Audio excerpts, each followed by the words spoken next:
Partia opozitare shqiptare BDI nuk është duke u kursyer as pak ndaj drejtorit të MEPS-së Burim Latifi, duke ngritur vazhdimisht dyshime për keqpërdërim të tendereve publik, lidhje familjare dhe favorizime partijake.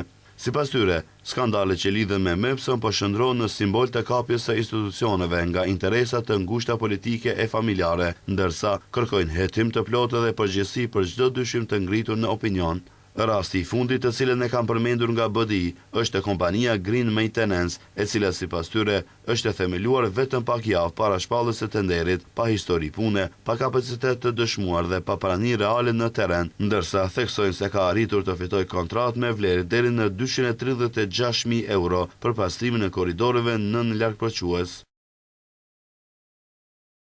Ajo që e bën rastin edhe më skandaloz është fakti se njëri nga pronarët e kompanisë Shaban Shefki shfaqet publikisht si aktivist dhe përkrahas i Vlenin dhe Izet Mexhitit, ndërsa kontratën e nënshkruan drejtori i MEPS-s Burim Latifi, kushëriri i parë i Izet Mexhitit, i njohur për marrëveshjen kriminale me kompaninë e Banja Lukës që dëmtoi shtetin 6 milion euro. BDI kërkon nga Komisioni Antikorrupsion, Enti Shtetëror për Revizion dhe Prokuroria Themelore Publike që më njëherë të hapin procedurë dhe të hetojnë nëse pas këtij tenderi qëndron një skemë organizuar për nxjerrjen e paras publike.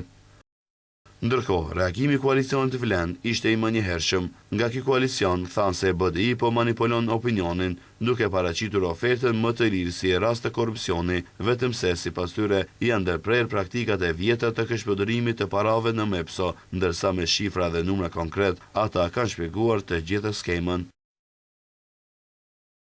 Faktet janë të qarta. Në procedurën konkrete është zgjedhur oferta më e lirë. Ofertuesi i përzgjedhur ka ofruar çmim për 184.535 denarësh, PATVSH, ndërsa oferta e renditur e dyta ka qenë 651.165 denar PATVSH.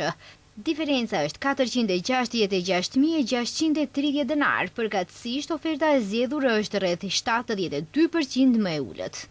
BDI, sipas Vlenit, nuk ka kredibilitet të flasë për transparencë, duke shtuar se ata janë simboli i partizimit, klientalizmit dhe shëndrimit të ndërmarrjeve publike në plashkë partijake, ndërsa theksojnë se BDI gënjen, sepse po u shembët sistemi i kontrollit dhe i zhvatjes së parave publike.